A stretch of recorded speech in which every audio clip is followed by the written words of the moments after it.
What's up, boys? It's been a minute. I know a lot has changed. Well, not too much, but yeah, I think I kind of want to start reviewing books just because I feel like when I read, there isn't many people to conversate about these books, and I think a lot of them have certain truths, and also it just helps me kind of wrap around my thoughts into words, which then makes me elaborate on them and look at my logical chain of thought and argument and come to certain conclusions that I didn't come to before. And I think having to read, Richard Feynman says, the best way to teach is, or the best way to learn is to teach. And I think that is definitely true, at least for me. If I can't teach something, then I really don't know it. And for that, I was just on a walk and I was having some thoughts about a book that I read recently that really coincide to the book that I just finished. I just finished Crime and Punishment, but I picked up this book, the one that I'm about to talk on, because I heard it was very, very bloody and gross and grotesque and one of the hardest books to read out there. I actually found it a lot easier to read than even Dostoevsky, just because maybe I'm just not a great writer, and so the fact that this author doesn't use much punctuation helps a lot with me. I can do decent on run-on sentences. That's kind of how my brain works sometimes, and also I read some other books where the author does the same thing. They don't use quotations, they don't really use punctuation like that too much. But the book I'm talking about, and many of you probably know since you guys are in the male demographic, is Cormac McCarthy's Blood Meridian, which is a real life story in some ways. Cormac McCarthy read Chamberlain's, I forget his first name, but Chamberlain was a man in the Mexican-American War who joined the infamous Glanton Gang, who were a group of American scalp hunters, or just scalp hunters in general, and they were paid to kill Indians and Native Americans, or Apaches people, and take their scalps, and they would get paid for them. And they were very disturbing in many, many ways, because first they started off that way, but then they kind of just started going around killing a bunch of people for absolutely no fucking reason. And Chamberlain has these accounts, and in the end, Chamberlain runs away. He actually gets so disturbed, and most of the gang is killed during the Yuma massacre, which you can look into. But it was actually portrayed in this book. This book was very much a historical fiction. There was a lot of points in this book which were very true to the actual Glanton gang. Even the characters in it, John Glanton being the man who ran the gang, the leader, is in this book. One man who we'll get into later, Judge Holden, is in this book, and he's really described as quite something else. But this book is, the way I describe it, is 70% of it is the description of land, 25% of it is killing, like just grotesque killing, and then 5% of it is the judge's philosophy and the judge's dialogue.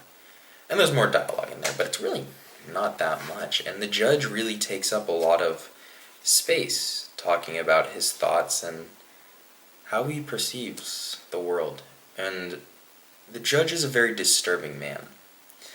But to portray back to the nature we'll start off with, is a lot of the language he uses in this book is very archaic and very specific to the land that they are in itself.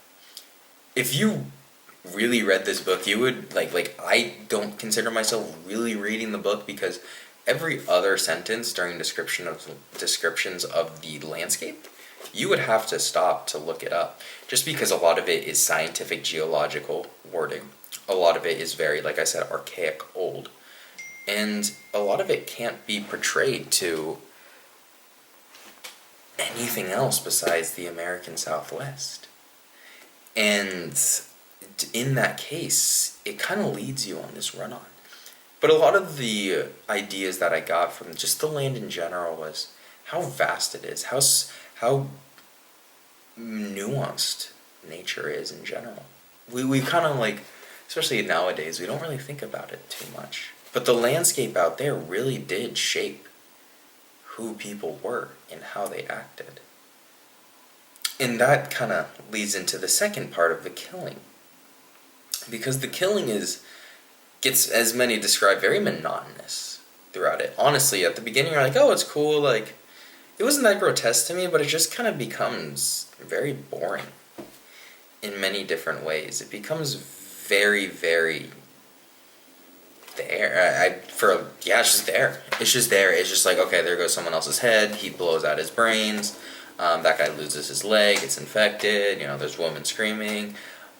Babies dying. People lit on fire. Okay, like, it's just like, all right, come on, let's get to something else. Let's get to something better.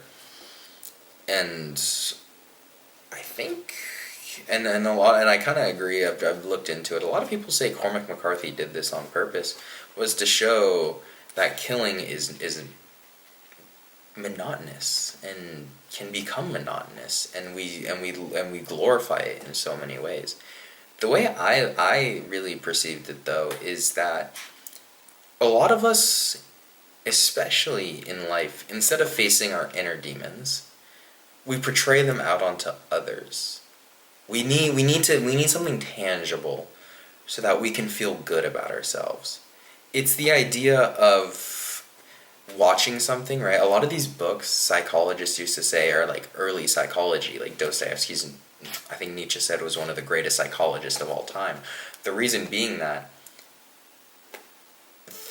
you interpret them as real people and their feelings as real feelings. And so when you read these books, or when you kind of look at this, you're portraying the way you feel onto that. It's the idea of, if someone else is suffering more than me, maybe my life isn't that bad. And maybe I'm thinking too deep into the Glanton gang for that, and really, they just really like to kill. But I think there is some sort of innate feeling that people get from committing bad acts onto others. There is a sense of easing the suffering onto others in that way. And I think that's what the Glanton gang kind of describes, is they are sick men. They have nothing to really live for. A lot of them are kind of, the kid who we follow in the book, he's the main character, who's kind of irrelevant in many ways, is a kid who ran away from his family because his family was broken and has just been kind of wandering around. And the only reason he joins the Glanton gang was because he was in prison, and his friend made a deal with the government, with the Glanton gang and the government, saying, like, we'll join them. We're good killers, we'll join them if you guys let us free. And so in that way, I think killing kind of becomes an escape for many of them from the everyday life. And then, for the last 5% of the book, and many of the disturbing parts of the killing are done by this man, is the Judge Holden. The Judge Holden is described, and in real life, as being very tall, absolutely no hair on his body, white teeth, and insanely white, insanely pale. I didn't say that before. But that's not the gross part to me. The gross part to me is how manipulative and intellectual he is. How smart. Like, just to say it plainly, he's just smart. He's a fucking genius. And there's incredible amounts of descriptions of his intellect. He starts speaking Dutch to a Dutchman, and they ask him, how did you learn Dutch? And he says, well, I spoke Dutch once to a Dutchman. Or he says, like, I spoke to a Dutchman. There's an example when the gang first meets him, he makes gunpowder from nature. And they kill off all the Native Americans, Indians who are chasing him. But the parts that disturb me is the godlessness in this man, the subjective morality. And when I mean subjective morality, I mean absolutely no morality. And the manipulation this man portrays. There is a part where he goes in to basically a sermon, and someone describes it, we went in as listeners and we came out followers.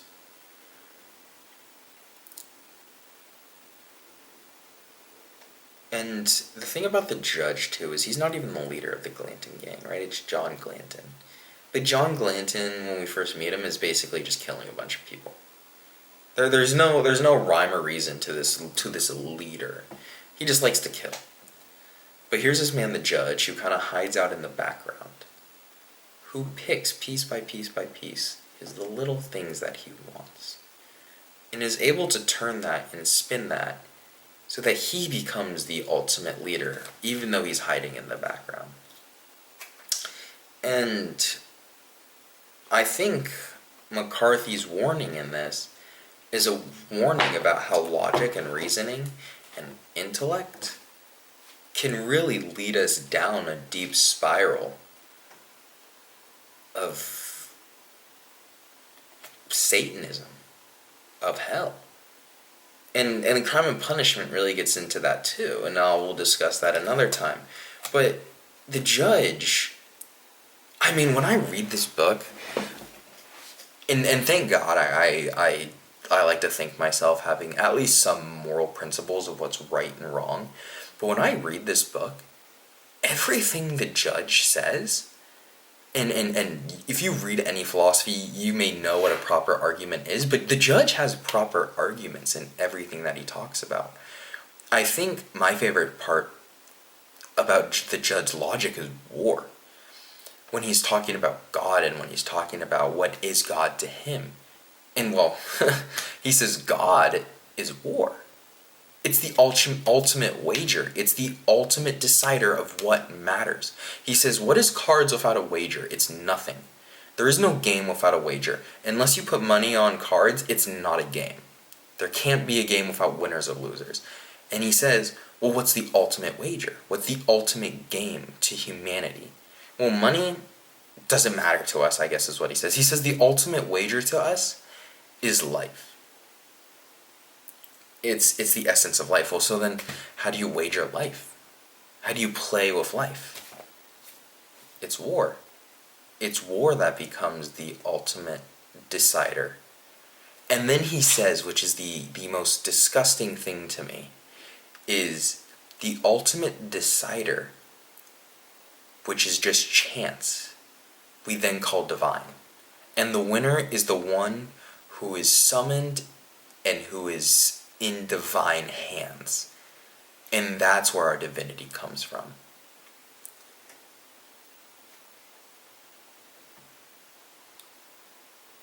There's no other logical argument, in my opinion, and I'm not one that I've contemplated, which is even applicable to that.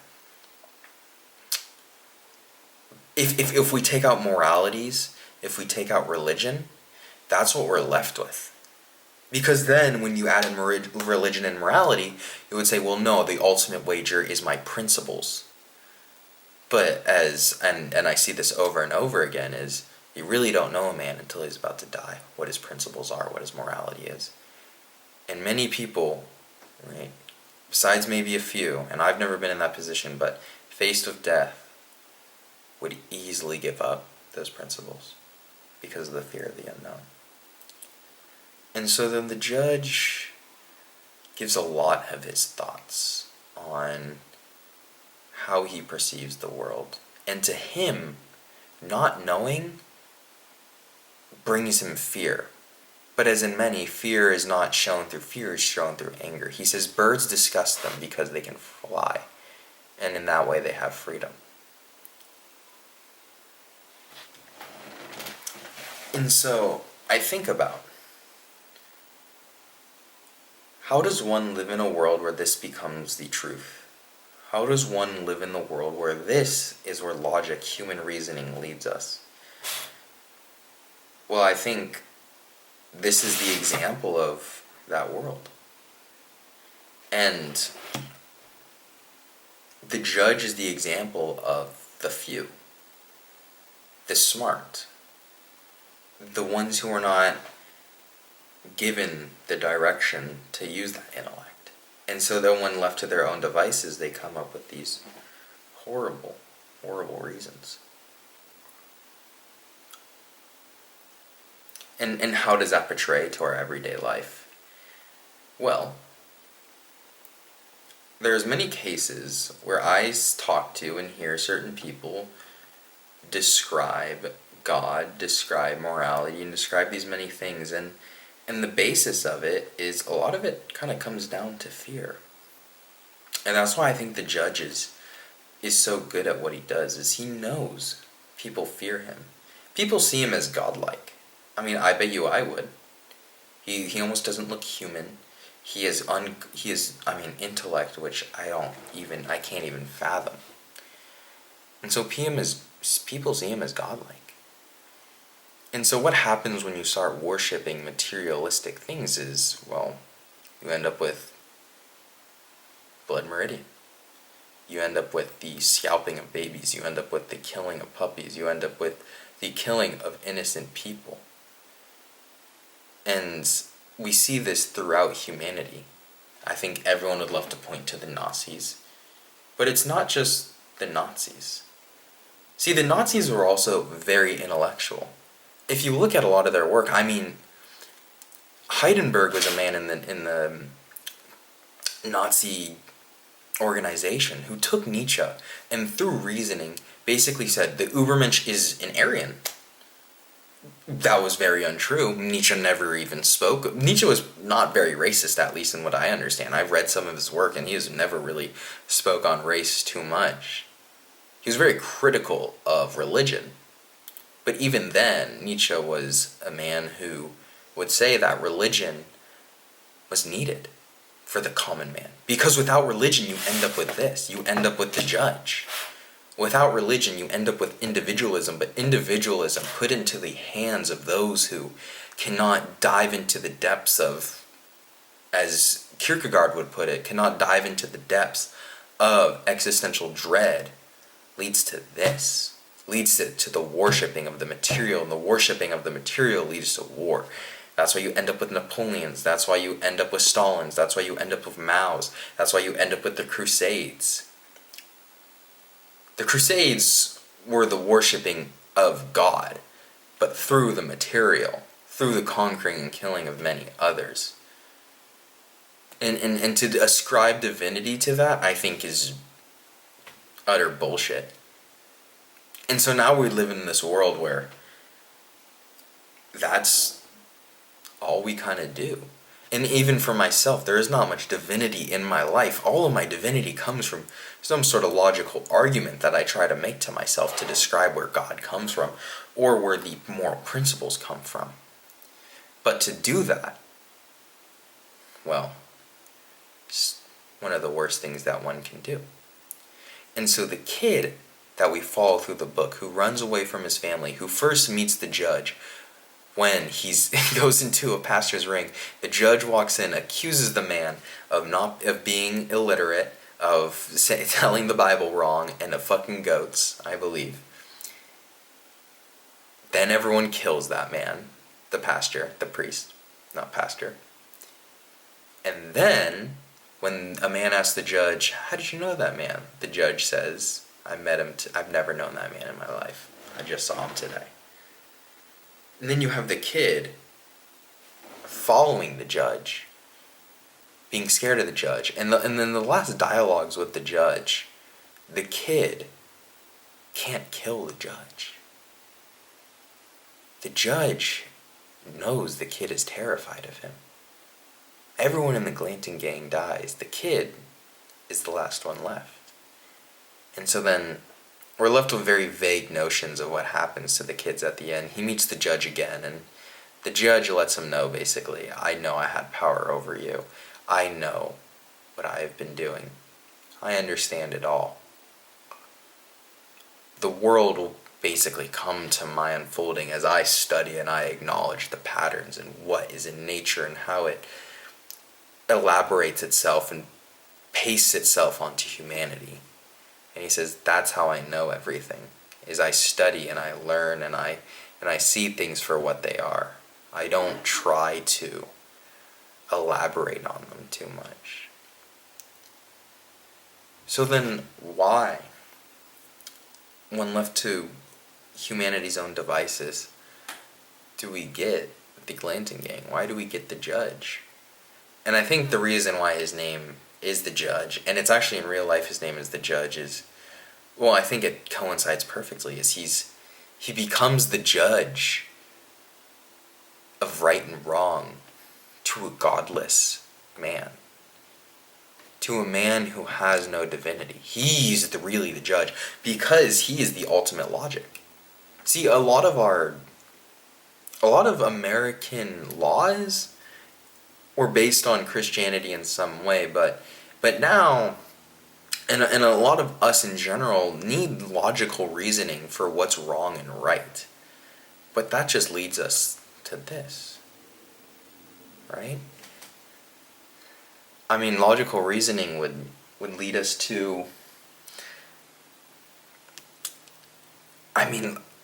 a life of monotony in many ways. Logical reasoning would say, well, if you want to be truly happy, don't drink, don't smoke, get 8 hours of sleep, hang out with people for whatever, an hour a day, right?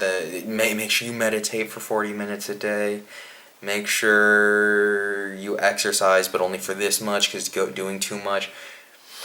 And so then when I start saying that, it sounds very monotonous and very boring. And I think that killing is an example of how humans strive for beyond that. But without a direction beyond logic becomes destruction. As the judge says, war is the ultimate wager. And I read this book and I look at it and I see it as a forewarning to what can become of those who don't look into, as Carl Jung would say, the shadow self. And if you don't look into those humanistic parts of us and somehow elaborate on them through some sort of divinity, if you don't live through that, and it's so beautiful that I'm saying this, because there's so many other books that we're gonna talk about that really placate into these ideas of all of these universal truths, that you end up with a disgusting world that's not even worth living in unless you commit horrible, horrible acts. And so I leave you guys with that. And this isn't a happy ending. There's no... The ending is the judge being described as the man that never dies, the man he'll continue dancing in, he never sleeps. And I think because there's a little bit of the judge in all of us. Many of us, I think, don't like to look into it, but I think there is a judge in all of us. But many of us are saved through other acts. And I'm not preaching Christianity. I don't think there's a universal truth. I'm a huge fan of Joseph Campbell, who maybe we'll talk about later. But this is a forewarning to me too, is live life. And fear manifests itself through control. And the judge, in my opinion, really is just a scared man in the end of the day. He's really just a man who cannot face divinity in many ways. It'll break him. It'll show him how grotesque and disgusting he is. And so for anyone who perpetuates evil like that, to me it's a scared, they can't fathom their powerlessness over everything, over nature, which is the ultimate decider, the universe, which I attribute to the divine. And so I'll leave you guys with that. It's a great book. Highly recommend the read. It's a hard one. I think it's considered, to me it was easier than other books, because other books are a little bit more rigid, but I know for people who are very good at reading and who are very staunch, and not staunch, but very punctual, this can be a hard read. So I appreciate you guys listening. Next book, I don't know what we'll talk about. It's either between The Count of Monte Cristo or Crime and Punishment are the two. So I hope you guys enjoy the rest of your day.